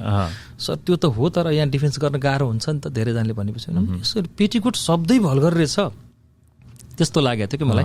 अनि त्यो त एकदम नर्मली लिएको छु मैले फेरि है भने उहाँको लागि त्यो भयो भने अर्को ठाउँको लागि अर्को भल्गर हुनसक्छ नि त। त्यो भएर भल्गरिटी भनेको त्यो तपाईँले कसरी, अब यहाँ अङ्ग्रेजहरू कति रफ वर्ड बोल्छन्, हामीलाई सिरिङ हुने वर्ड बोल्छन्, त सिम्पल भइरहेको छ होइन। तपाईँले दिमागमा के राखेर बोल्नु भएमा भर पर्छ। ओके पनि त्यो त तपाईँ एक ठाउँ भन्दै हुनुहुन्थ्यो अब छोरी मान्छेलाई अथवा कुन सिचुएसनमा वर्णन गर्ने, बिहेको बेलामा अथवा कुनै एउटा रोमान्टिक सिनलाई वर्णन गर्ने कि दुःख परेको बेलाको कुरामा सिचुएसनलाई वर्णन गर्ने। सर अब यति राम्रो एक्सपिरियन्स छ तपाईँको रेडियोमा होइन, बोल्न यति मिठो बोल्नुहुन्छ, सरर बोल्नुहुन्छ, कि कहिले बोल्दाखेरि बिचमा समस्याहरू आएन तपाईँलाई यो पढ्दाखेरि, अब कुनै शब्दहरू उच्चारणहरू गर्नको लागि? त्यस्तो त हुँदैन, मतलब कहिले काहीँ हुन्छ। कस्तोमा हुन्छ भने जस्तो तपाईँले एक प्याराग्राफ अङ्ग्रेजी पुरै लेख्नु भएको छ र त्यसलाई मैले अङ्ग्रेजीलाई नेपालीमा लेख्नु भएको छ होइन, हा उ र यु यस्तरी लेख्नु भएको छ भने चाहिँ त्यो दिमागले सेन्स गर्न टाइम लगाउँछ। त्यो भएर त्यति बेला चाहिँ लामो पढ्नु पऱ्यो भने छोटो छोटो त सकिन्छ, लामो पढ्दा कहिले काहीँ बिग्रन्छ त्यो चाहिँ। अनि कहिले काहीँ अब मान्छे आजकल मलाई फेरि चिसो खाना नहुने भयो, अलिक घाँटी बस्छ, 1-2 वर्ष यता, पहिला त्यस्तो थिएन। केही घाँटी क्याप्प समाइरहेर कफहरू आएर अनि एकदमै कन्ट्रोल भयो भने पढ्दा पढ्दै स्याट्टै खोकी आइदिन्छ कहिले काहीँ चाहिँ, नत्र पहिला त त्यो पनि समस्या थिएन। हजुर, नभए भने बिग्रने त एकदमै कम सम्भावना हुन्छ, मतलब कम चान्स। मैले भनौँ न 1 महिनामा 4वटा एपिसोड गरेँ भने 8वटा हुन्छ मेरो, 1 महिनामा मङ्गलबार शुक्रबार गरेर 8वटा एपिसोड गर्दा मेरो विचारमा मुस्किलले 2 ठाउँमा 3 ठाउँमा एडिट गर्नुपर्छ होला भाइहरूलाई, त्यति मात्रै हो। तपाईँ यसरी विदेश बसिराख्दाखेरि अहिले पनि नेपालमा प्रसारण भइरहेको छ, रेकर्ड गरेर छोडेर आएको, त्यो टाइम अनुसार नै प्रसारणमा त धोका गर्नु भएन नि, जान्छ त्यो। बरु त्यो नभ्याउँदा कहिले काहीँ पुराना हामीले पुनः प्रसारण गर्छौँ, तर बजिरहेको छ त्यो हिँड्ने भनेपछि त्यही अनुसार तयारी गरेको हुन्छ। यो पटक चाहिँ लामो 2 महिनाको अमेरिका बसाइ भएको हुनाले केही एपिसोडहरू मैले दोहोऱ्याएको पनि छु। हामीले किन युट्युबहरूमा सुन्न पाइँदैन सर, हामीले कहाँबाट सुन्ने? त्यो विषयमा चाहिँ म अलिकति तपाईँ कार्यक्रमबाट क्लियर गर्न पनि मन लाग्यो, मलाई धेरैले सोध्नु भएको हुन्छ। युट्युबमा उज्यालो रेडियो वा अच्युत घिमिरे, यो दुवै पक्षले कुनै पनि रेडियो प्रोग्राम हामीले हालेको छैनौँ, कुनै पनि मेरो व्यक्तिगत युट्युब च्यानल छ अच्युत घिमिरे बुलबुल भनेर, त्यसमा मैले मेरो पब्लिकेसनको किताबहरूलाई हालेको छु। त्यो बेग्लै चिज हो, त्यसमा फरक म्युजिकमा बज्छ, त्यो श्रुति सम्वेक होइन। त्यो चाहिँ मेरो पब्लिकेसन बुलबुल पब्लिकेसनबाट प्रकाशित भएका केही किताबहरूलाई, उपन्यासहरूलाई मेरो च्यानलबाट गर्नु त्यो बेग्लै चिज भयो। नत्र रेडियोबाट बजेको कुनै पनि सामग्री मैले व्यक्तिगत रूपमा वा रेडियोले संस्थागत रूपमा हामीले कुनै पनि प्रसारण गरेको छैनौँ। हाम्रो एक मात्रै आधिकारिक डाउनलोड गर्न मिल्ने ठाउँ ujaloonline.com, त्यहाँभित्र त्यो साइट खुल्छ। त्यसपछि रेडियो कार्यक्रमभित्र तपाईँ जाने, त्यहाँ श्रुति सम्वेक भन्ने कार्यक्रम छान्ने र कुन डेटमा बजेको चाहियो डाउनलोड गर्ने, त्यो मिल्छ। अनि श्रोताले चाहिँ त्यसलाई डाउनलोड गरेर आफ्नो युट्युबमा लिएर गएर भिडियो बनाएर केही किताबको कभर सबर राखेर बनाउनु भएको छ। तपाईँले जति पनि युट्युब च्यानल देख्नुहुन्छ त्यो अरू व्यक्तिले गरेको। अब हामीले किन नगरेको त? तपाईँले धेरैको समस्या यो हो होइन, हामीले नगरेको किनभने आजभन्दा 23 वर्ष अगाडि मैले यो कार्यक्रम सुरु गरिरहँदा कपिराइटको त्यस्तो ठुलो समस्या थिएन। कपिराइटै नभएको त होइन, तर साना साना समस्या थिए। त्यति बेला रेडियो भर्खर आएको थियो। अनि म्युजिक ब्याकमा क्लासिकल म्युजिक राखेर गर्दै जाँदाखेरि त्यो ठुलो रूपमा यो क्लासिकल मतलब गीत बजाएर उ गरेको होइन भन्ने भयो। यसै पनि एफएमहरूले गीत बजाइरहन्थे, ब्याकग्राउन्डमा म्युजिक बजाएको त हो नि भन्ने भयो। अब अहिले चाहिँ यो विभिन्न साइटहरू आइसकेपछि यति सेन्सिटिभ भयो कि 20 सेकेन्ड अथवा 15 सेकेन्ड कति मापदण्ड छ, त्यति प्रयोग हुने बित्तिकै अर्काको सम्पत्ति प्रयोग गरेको भन्ने अर्थ लाग्छ। अनि रेडियोले पनि यसबाट कुनै मुनाफा गरेको छैन। मेरो रेडियोले कुनै यो म्युजिक प्रयोग गरेकै भरमा बढी बेनिफिट लिने वा केही पनि छैन। रेडियोले मलाई निरन्तर स्यालेरी दिने बाहेक फाइदा त्यस्तो लिएर गएर एकदम कमर्सियलाइज गरेर बेचेको छैन मेरो कार्यक्रमलाई पनि। त्यो चाहिँ मात्र साहित्यको सेवाको लागि उज्यालो रेडियोले गरेको यो कन्ट्रिब्युसन हो। 2065 सालदेखि निरन्तर त्यसरी गरिरहेको छ उसले होइन। अनि हामीले त्यो चाहिँ यो सेवाको हिसाबले हो, खासै नाफामूलक होइन भनेर बजिरहेको म्युजिकलाई रोक्न चाहेनौँ। त्यो एउटा अभ्यस्त भइसकेको छ नि त मेरो आवाज। अनि त्यो म्युजिक भएपछि हामीले युट्युबमा हाल्नुहुन्न भन्ने चाहिँ हामीलाई थाहा छ। त्यहाँबाट हामीले कमाउनु हुन्न, त्यो चाहिँ इलिगल हुन्छ, कमाइ गर्नुहुन्न भन्ने हिसाबले हामीले चाहिँ त्यो कहीँ पनि पैसा कमाउने साइटमा हामीले त्यसलाई प्रयोग गरेको छैनौँ। तर अब श्रोतालाई सुन्नको लागि एकदमै कम क्वालिटी हुन्छ, टेक्निकल क्वालिटी हाम्रो त्यो 56 kbps भन्छ, जबकि हामीले रेडियोबाट प्रसारण गर्दा 192 kbps मा प्रसारण गरिरहेको हुन्छौँ। 56 पनि होइन, 40 kbps मा हामीले डाउनलोड गर्न राखेको आइटम पनि उहाँहरूले लिएर गएर अब हालेर अनि बेच्नुहुन्छ भने त्यस्तो औषधि छैन त्यो रोक्नको लागि होइन। त्यो भएको हुनाले युट्युबमा जति पनि तपाईँले भेट्नुहुन्छ त्यो चाहिँ अच्युत घिमिरेको वा बुलबुलको होइन वा उज्यालो रेडियोको होइन भनेर बुझिदिनु हुन म यही कार्यक्रम मार्फत सबै दर्शकलाई अनुरोध पनि गर्छु। मलाई धेरैले सोध्नु भएको थियो, अहिले तपाईँले सोधेपछि मलाई सम्झना अझ यस्तो पनि कति दर्शकहरूलाई लागिसक्यो होला अब अब आउनु बनाउनु छोड्नु भएछ भन्ने पनि भयो होला, किनभने युट्युबमा सुन्ने बानी भएको छ। युट्युब धेरै बढ्दैपछि त्यही यो मेन स्ट्रिमको मिडिया चाहिँ फेरि छायामा परेको छ कि त्यो बाहिरको मिडियाहरू बढी परेको हुनाले त्यो मलाई क्लियर गर्न मन लागिरहेको थियो पनि कतै न कतैबाट, यहाँ भन्न पाएँ सजिलो लाग्यो मलाई। भनेपछि विदेशबाट सुन्दाखेरि म अझ एउटा क्लियर गराउँ, असली सुन्नलाई चाहिँ उज्यालो रेडियो सुन्न मिल्छ। ujaloonline.com गरेपछि तपाईँले अहिले भर्खरै गर्नुभयो भने नेपालमा अब मध्यरातको समय छ भने चाहिँ भएन। हामी बिहान 5 बजेदेखि राति 10 बजेसम्म निरन्तर प्रसारण हुन्छ उज्यालोको। ujaloonline.com गरेर माथि त्यहाँ रेडियो लेखेको ठाउँमा क्लिक गर्नुभयो भने अहिले जे बजिरहेछ त्यही आउँछ यहाँ। अनि नेपाली समयअनुसार मङ्गलबार, शुक्रबार र बुधबार राति 9:15 बजे मेरो कार्यक्रम सुरु हुन्छ होइन। त्यो चाहिँ यहाँ स्थानीय समयअनुसार आफूले सुन्नु पर्यो अथवा डाउनलोड गर्नु पर्यो भने ujaloonline.com मा जाने, रेडियो कार्यक्रमभित्र जाने र डाउनलोड गर्ने भने हाम्रो आधिकारिक ऊ चाहिँ त्यहाँबाट सुन्न सक्नुहुन्छ। म यो अनुरोध चाहिँ यहाँनिर अहिले गर्न चाहन्छु। सबैले खोजिरहनु भएको हुन्छ अनि त्यही कुरा। अनि अर्को अब मानव उज्यालोको साइट बजेन, कहिले काहीँ त्यस्तो पनि हुँदो रहेछ। ह्युस्टनमा अस्ति बजेन 1-2वटा मोबाइलमा, त्यो भयो भने फेरि तपाईँले गएर हाम्रो पात्रो भन्ने एउटा एप्लिकेसन छ मोबाइलमा, प्राय नेपालीले राखेको हुन्छ। हाम्रो पात्रोमा तपाईँले मेनुहरूमा जानु भने रेडियो देख्नुहुन्छ। त्यो रेडियोमा क्लिक गर्दाखेरि सबैभन्दा माथि उज्यालो आउँछ, सबभन्दा 1 नम्बरमा उज्यालो रेडियो भनेर आउँछ। त्यहाँ क्लिक गर्ने बित्तिकै पनि लाइभ सुन्न सकिन्छ मेरो कार्यक्रम। तर नेपाली समय रातिको 9:15 भन्ने चाहिँ बिर्सनु भएन। अच्युत घिमिरे बुलबुलले श्रुति सम्वेक छोड्नु भएको छैन, प्रत्येक छैन, म निरन्तर 23 वर्षदेखि निरन्तर गरिरहेको आइरहनु भएको छ। युट्युबमा छैन भनेर नझुकिनु होला होइन। हजुर हजुर, यति मिठो आवाज पक्कै पनि छुटाउनु हुँदैन हामीले। के अरे उज्यालो नेटवर्कमा गएर भए पनि हामी सुन्नुपर्छ। हजुर हजुर। भनेपछि नि अब कतिवटा अब लेखकहरूले, राइटरहरूले तपाईँलाई म यति पैसा दिन्छु पढ्दिनु नि मन नपराएको हुन्छ त्यो नेपाली समाज हो, त्यो हुन्छ। तर अहिलेसम्म म बच्न सकेको, मेरो कार्यक्रममा तपाईँले लोकप्रिय भनिरहनु भएको छ।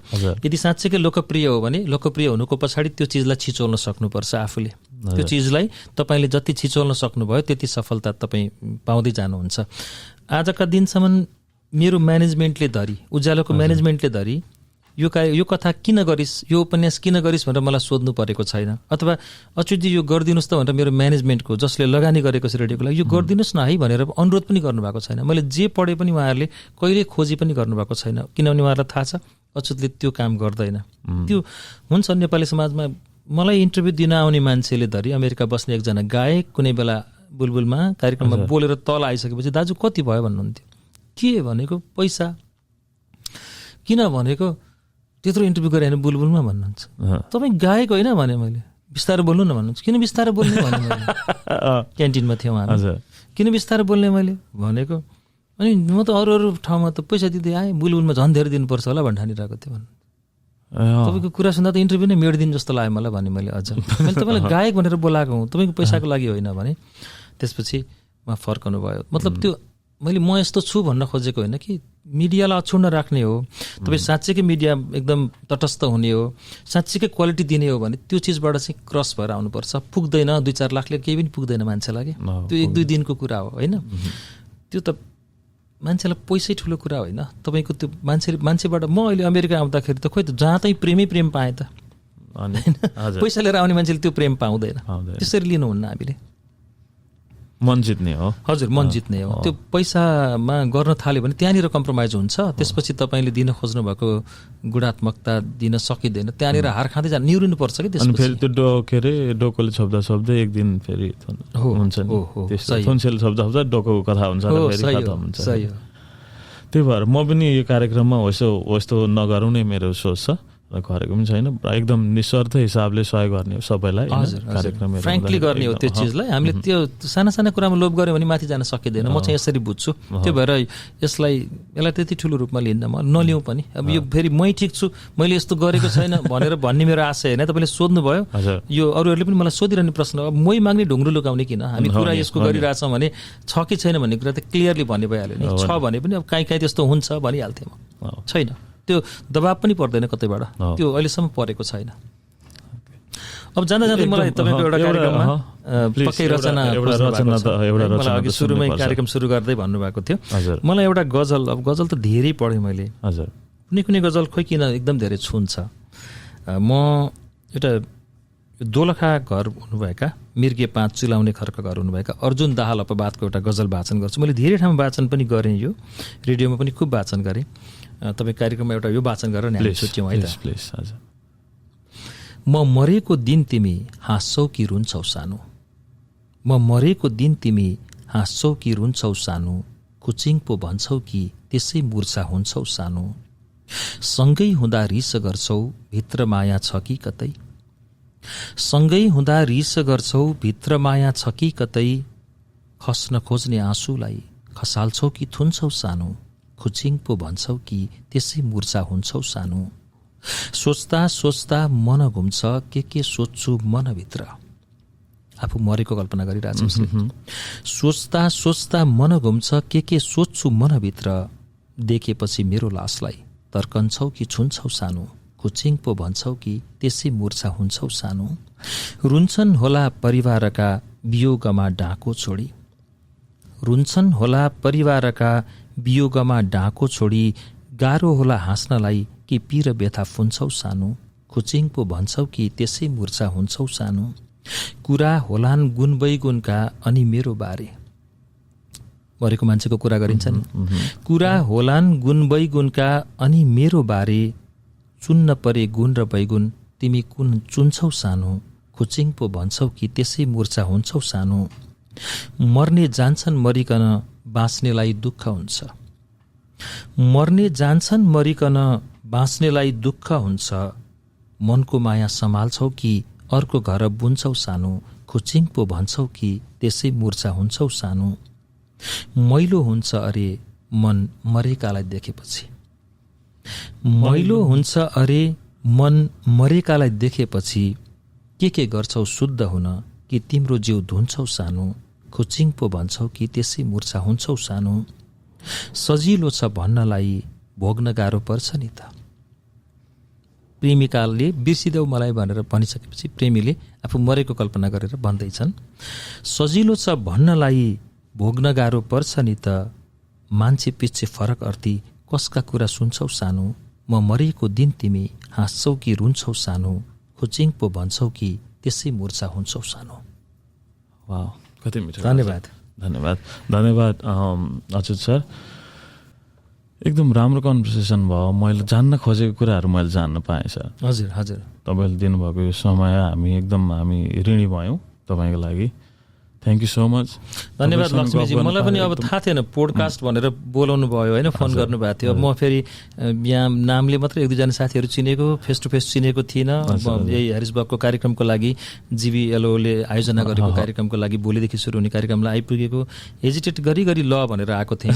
फेरि यो पोडकास्ट भनेपछि बोलाउँ कि नबोलाउँ भइरहेको थियो, कस्तो होला भने। तर मैले सोचेको जस्तो रहेनछ, किनभने मेन स्ट्रिम ठुलो मिडिया चाहिँदैन। कहिलेकाहीँ तपाईँले राम्रा कुरा गर्नलाई जुनसुकै मिडियामा पनि हामीले गर्न सक्छौँ। त्यो फिल्टर भोलि हाम्रो कन्ज्युमरमा, हाम्रो दर्शकमा, हाम्रो श्रोतामा पुग्दा उहाँहरूले आफै फिल्टर गर्नुहुन्छ राम्रो र नराम्रो भन्ने चिज। त्यो हामी जजमेन्ट हुने पनि होइन।